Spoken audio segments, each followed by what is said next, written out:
This story isn't mine, but it belongs to my aunt, a woman who hasn't been able to drive on a highway alone for 15 years. She was the type of person who believed the best in everyone, the kind of woman who would stop to move a turtle off the road. That changed on a Tuesday afternoon in 1998.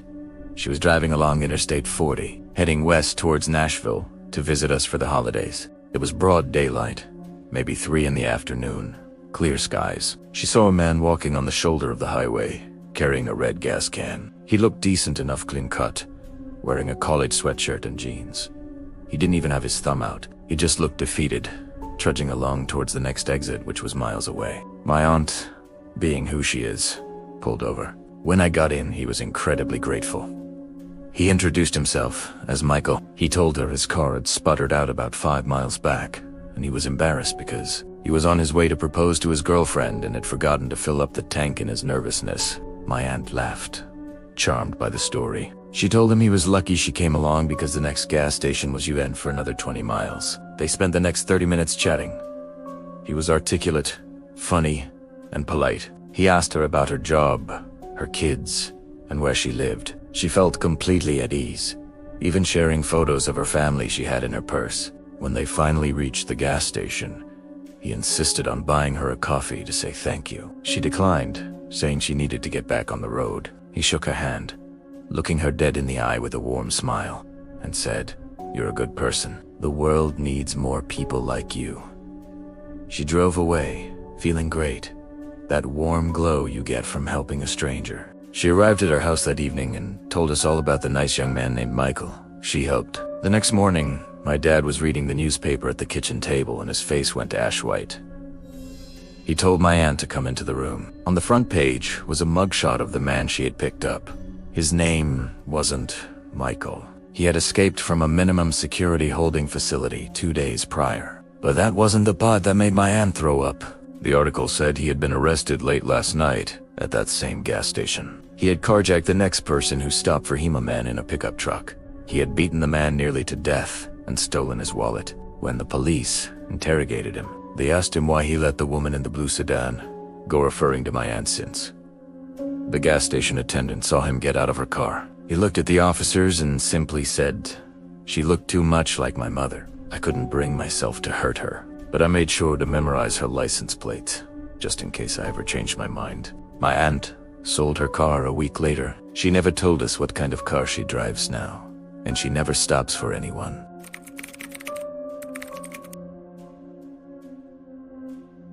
I work the graveyard shift at a manufacturing plant, usually clocking out around 4 a.m.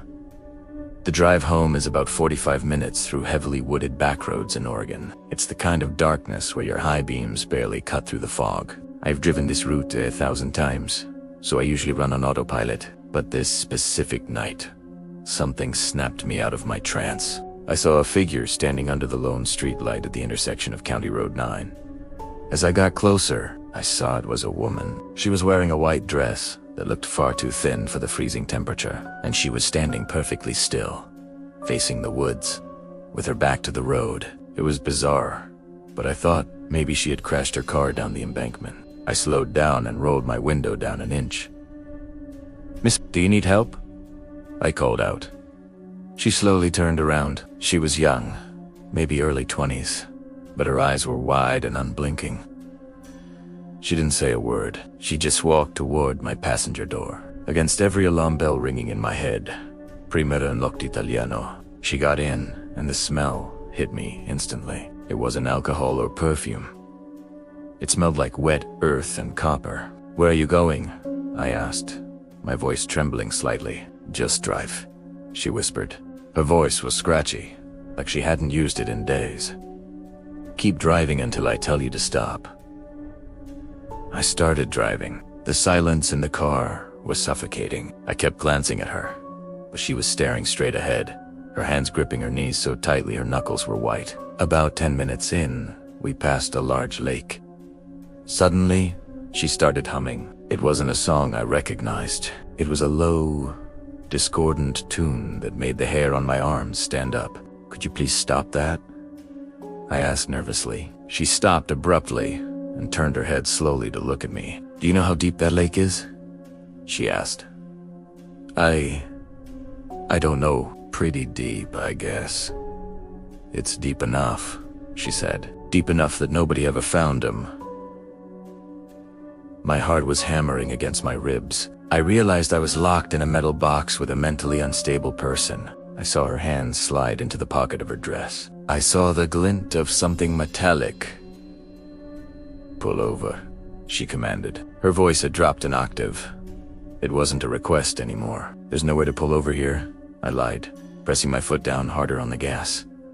I said, "Pull over," she screamed, lunging at the steering wheel. We were going 60 miles an hour.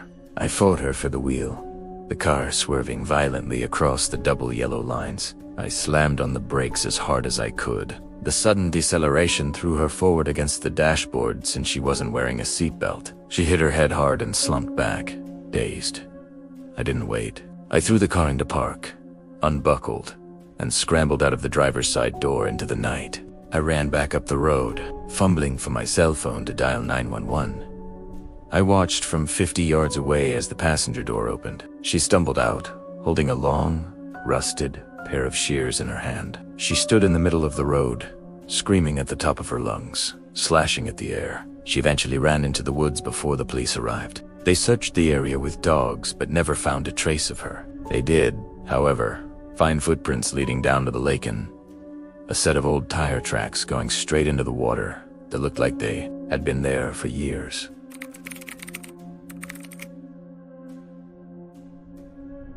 This happened when I was a sophomore in college in 2012. I was at a frat party off campus, the kind of chaotic event where you lose track of your friends within 10 minutes. I wasn't drunk, but I was exhausted. I had been up for nearly 24 hours studying for midterms.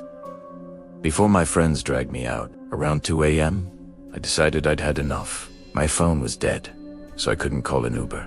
I figured I would just walk to the main road and flag down a campus taxi. I was standing on the corner, shivering in the cold, when a dark sedan pulled up. It had a glowing sign in the window that looked like a taxi company logo, but in hindsight, I realized it was just a generic taxi sticker you could buy at a hardware store. The driver rolled down the window. He was a heavy-set guy with a thick beard and sunglasses, which should have been a red flag at 2 a.m.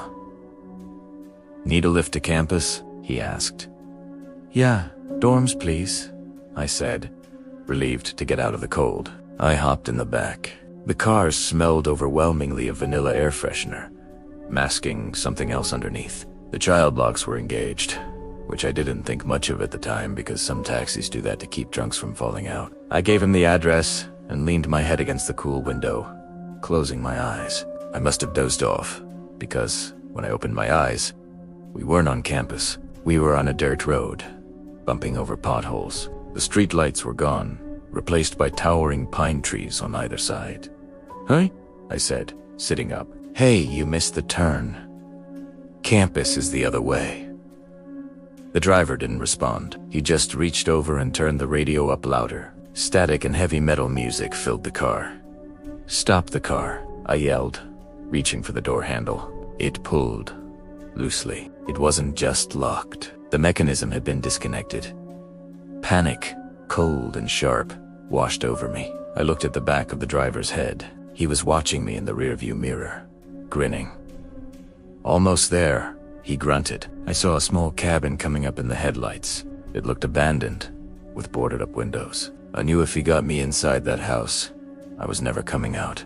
I had to do something before the car stopped. I was wearing a heavy denim jacket, and in the inside pocket, I had a heavy metal water bottle. As the car slowed down to turn into the driveway, I unbuckled my seatbelt. I gripped the water bottle by the neck like a club. When the car came to a complete stop, the driver turned off the engine. The moment he opened his door to get out, I lunged forward over the center console. I didn't hesitate. I swung the metal bottle with every ounce of adrenaline I had, smashing it into the side of his head. He roared in pain and fell sideways out of the open door. I scrambled over the console, kicking him in the face as he tried to grab my leg. I fell out of the driver's side door onto the gravel driveway. He was on the ground, holding his head, blood pouring between his fingers, but he was trying to stand up. He was massive, and I knew I couldn't fight him. I ran. I sprinted into the woods blindly, tearing my clothes on thorns and tripping over roots. I could hear him screaming behind me. crashing through the brush, promising to kill me. I didn't stop running until I saw the lights of a farmhouse, nearly 2 miles away. I banged on their door until an old couple answered and let me call the police. When the cops went back to the cabin, the car and the man were gone. But inside the cabin, they found a mattress on the floor with handcuffs attached to the frame, and a pile of driver's licenses belonging to girls who had gone missing over the last decade. I was the only one who got away.